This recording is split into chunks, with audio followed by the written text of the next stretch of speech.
Oh, here we go again. Oh. These are my favorite and most inspiring books of 2024.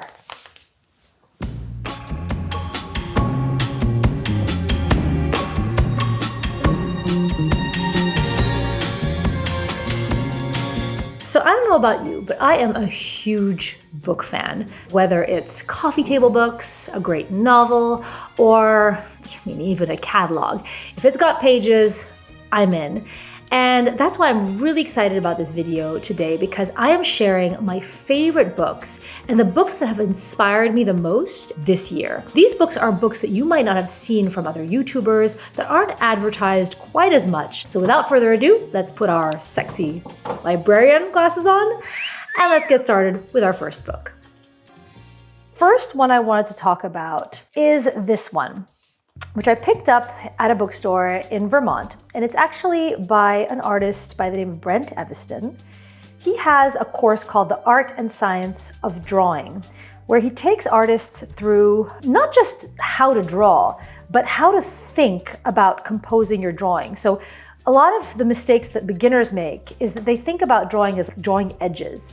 There's a structure with which you learn how to draw. He explains everything from proportion to gesture drawing, how to measure out your subject, so how to use a pen, pencil, or whatever, even your hand or your finger, to measure out proportions. And this is a very, very academic stuff. So if you are somebody who never went to art school, but you really want to learn the academics of how to shade and how to measure out your subject, this would be a great book to pick up, because even for myself, I learned a lot of this stuff. I remember wire forms of bell peppers, like first semester of art school. This is stuff that you can easily forget. And for me, I find that this book, The Art and Science of Drawing, is a great reminder to me of all of the fundamentals of drawing. And so, yeah, I really, really recommend this book to just about anybody, and especially if you're somebody who wants to know, I hate saying the right way to do it, because there is no right way to do it, but the academic approach of how most artists approach drawing their subject. And I believe he has another one all about figure drawing, but this one is really the foundations, the very beginning, the ABCs of drawing. Art and Science of Drawing, Brent Eviston. Okay, next book on my list is another book that I picked up recently. I picked it up last summer. I love this book, and I love a good coffee table book. This is called A Splendid Land, and it is paintings from Royal Udaipur. So it is all Indian paintings and murals. And the reason why I picked this one is because it's a terrific reference for two things. One is the colors. The colors are absolutely glorious. It's a masterclass on colors. But also there's something very interesting about how the artists of that time period handled perspective drawing and narratives. And I find that to be really interesting. Let me show you some examples. There's a really crazy one in here somewhere. Let me find it. Oh, here we go. Here's a perfect example. So I find this to be very interesting. I'm not somebody, for my personal style, who loves doing perspective drawing. I can do it, I will do it, and I do it plenty for my work. But I don't know if it's because I have lack of patience or it just doesn't interest me at all. I hate drawing in perspective. I hate 1-point perspective, I hate 2-point perspective, and I try to avoid it at all costs. Again, not because I'm not comfortable with it, it bores me. So what I find very interesting about this book is that there are interesting ways of approaching things like depth and even perspective in a way that is not the Western way of doing it. So Western way being with the horizon line and those divergent lines, they treat it in a way that's very different. And I find that refreshing. And I love finding ways of taking something that is expected and flipping it. You know, if you don't enjoy doing something a certain way, if you don't like perspective drawing, if you don't like figure drawing, guess what? Don't do it.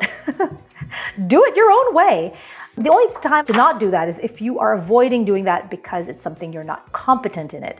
If that's the reason that's limiting you, then I would say lean in a little further, practice, and learn what scares you.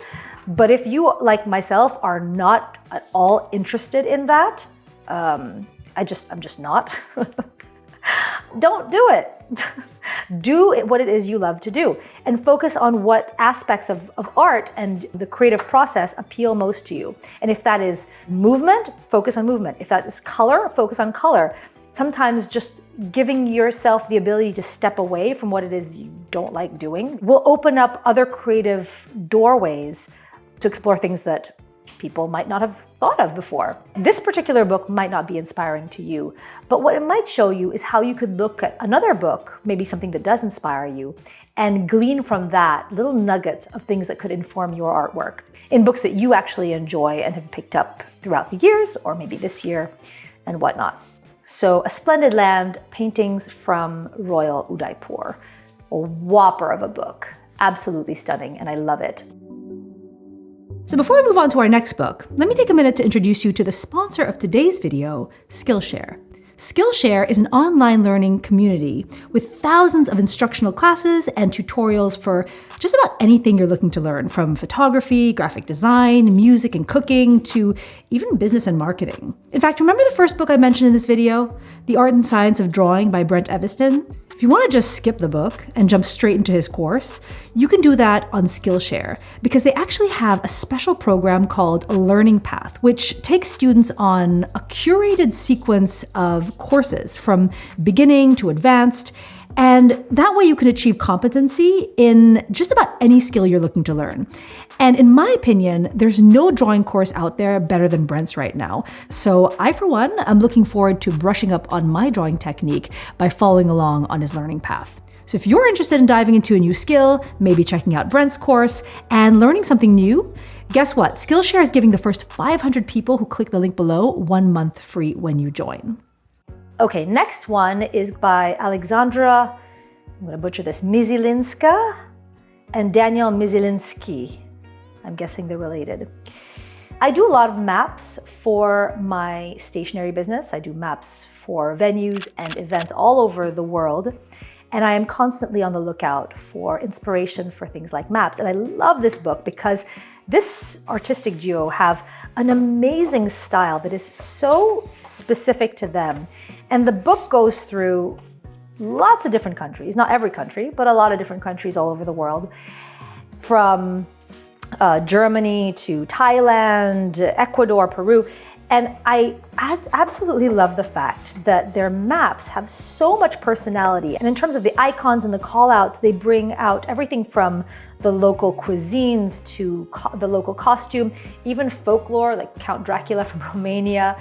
I mean, it's a feast for the eyes. And even for just browsing, as somebody who enjoys reading books, I feel like there's an element of being able to escape into this. I mean, you really get lost in these drawings and these paintings like a Where's Waldo. There's so much to look at. And now that my son is a little bit older and he loves geography, we can look at it together and I can explain to him places that I've been, places that he would love to visit one day. And what's great about it too is that it really is a perfect example of how you can have every single page be a different color scheme, different subject, different everything, and yet everything follows the same style. Again, maps by Alexandra and Daniel Mizilinski and Ska. So this next one is not a book, it is actually a catalog. It is the catalog of the Rosemary & Co.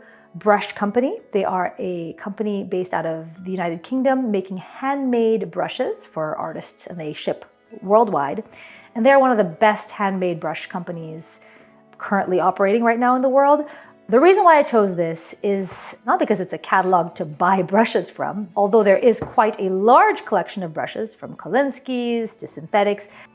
In every single page in this catalog, they give very clear ideas as to how you use these brushes, especially the ones with very unique or exotic shapes. For example, here under Filbert, it says a beautiful petal brush and a favorite with botanical artists and miniaturists.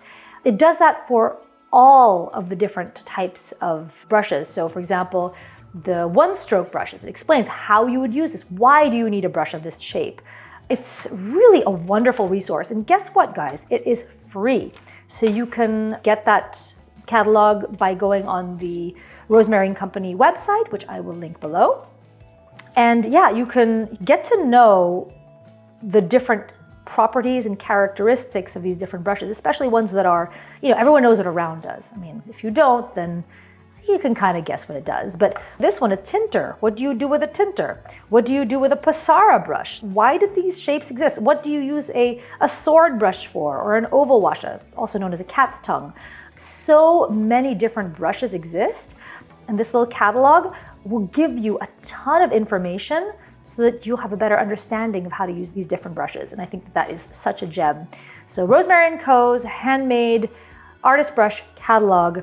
This is the 2023 edition, but I'm sure they'll be putting out a 2024 edition as well soon. Okay, next one is for my floral lovers. So last year I had, what was it? Was it Petal by Adriana Picker? I think that was the one from last year. This year, my book of choice for floral artists is a book called Cultivated, The Elements of Floral Style by Kristen Giel.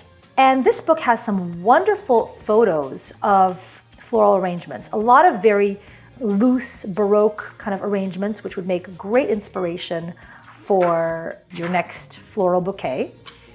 And what I think is also very interesting about this book is, aside from being an inspiration source, and a lot of people, I saw this last year with the Adriana Picker, a lot of people went out and got that book and started taking some of her layouts and her florals and replicating them.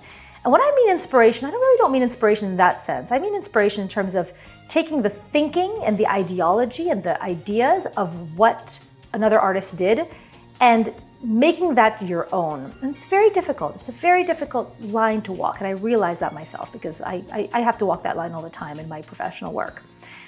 But I would urge you this year, when looking at these books, to try to step away from following in somebody's exact footsteps.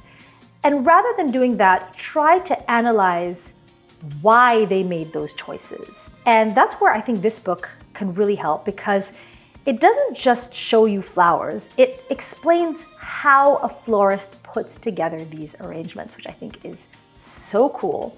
I believe that this artist came from theatrical design, and they used some of the things that they learned in the world of theater in their arrangements.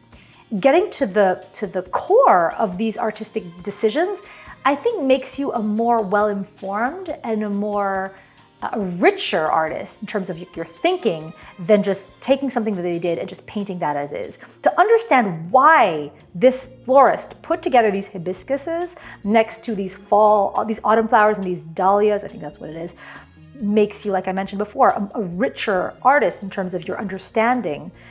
3, 5s, and 7s. I mean, I don't even know what that is because I didn't read this lesson, but I'm intrigued. What is 3, 5s, and 7s? And how does that formula apply to floral arrangement, and how could that apply to me too? So hopefully that gives you an idea of how to use these books for inspiration that is not as direct, and stepping back and looking at it differently will only help you in the long run. And that's really what I want to do. I'm not here to give you a hard time. I'm here to help you as much as I can. Gosh, this is beautiful. 10 things to learn from the Baroque. And all these books I will link below in the description so that you can check them out on Amazon or wherever it is you shop. While we are on the subject of florals, there is another book about florals that I love. This one is just gorgeous. And this artist does not get nearly the amount of attention that I think she deserves. She's an outstanding artist. Her name is Sandrine Mogy. She is a French, Swiss, not exactly sure, artist who specializes in botanical artwork. And she is so talented. This book is a book that takes you through a step-by-step on botanical illustration. This is another one that is a more academic read and a more step-by-step kind of thing. Her style reminds me a little bit of Anna Bucciarelli, very traditional botanical, if that makes sense, in the European Western sense. So she takes you through how to illustrate some of these beautiful flowers, and not just a generic step-by-step, because I've seen a lot of books that are just like, you see a little blurry wet and wet thing, and then the next page it's like finished. This is not a book like that. She talks very much and very specifically about the colors and the actual watercolors that she uses. So the specific colors, Perylene Violet, Hansa, how exactly she uses them in her artwork, where she uses wet and wet, where she uses wet and dry. It is an extremely detailed book, and I I love the fact that she is so detail oriented. And yeah, she takes you through so many different flowers. I'm gonna try to flip through this quickly.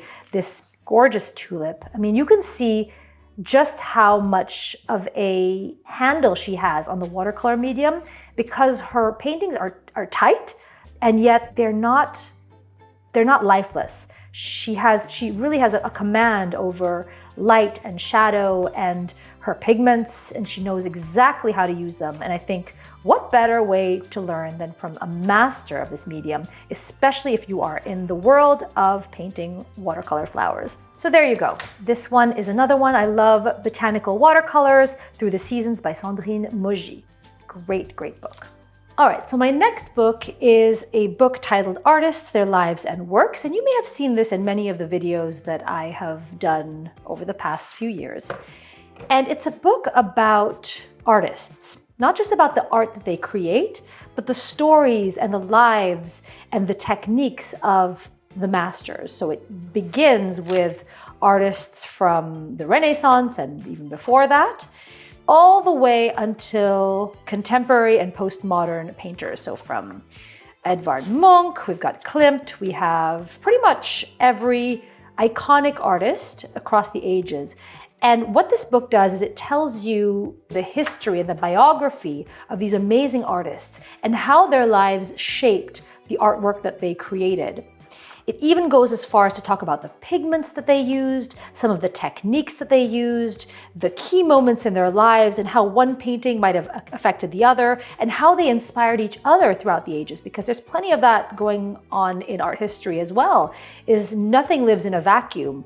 Artists are inspired by the generations before them, and that all translates into their work. As an artist, as well as, well, now a YouTuber, which is kind of funny to say, I very much feel that I am a storyteller, and I love telling stories through art, and I love discovering stories through art. I think that there's so much that we can learn about that.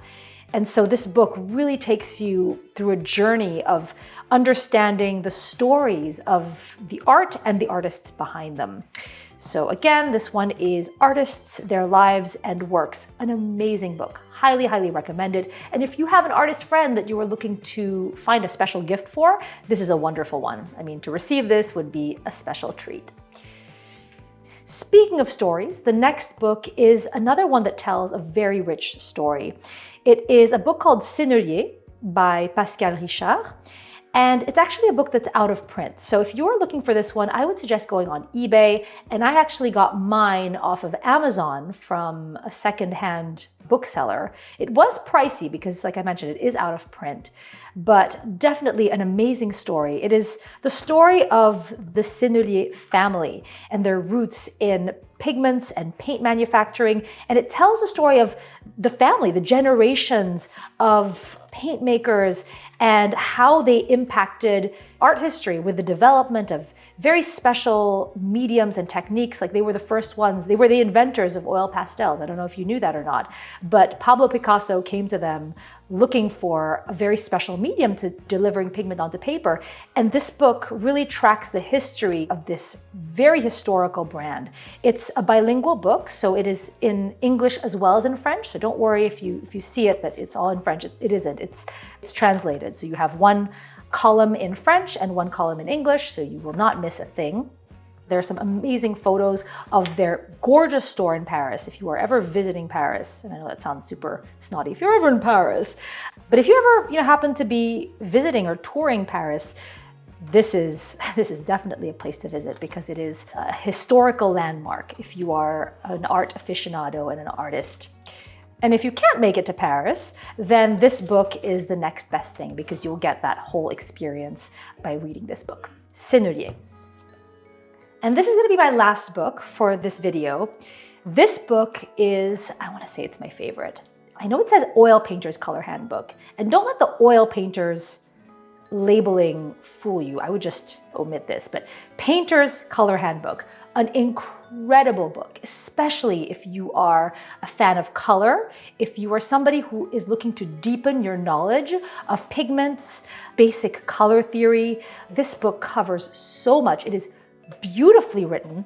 It is so well presented with lots of visuals, very clear, concise, and not too lengthy descriptions for just about everything you need to know. It talks about the science of color. It talks about the specifics on hues, values. That's very basic stuff. But you have several very specific color wheels. Like this one, for example, is the Gamblin's paint wheel. So it shows you exactly where certain pigments lie in terms of where their color temperature is. If you were ever curious about where, let's say, PG7, for example, phthalo green, where does that fall? Is it a cool green? Is it a medium green? Is it a warm green?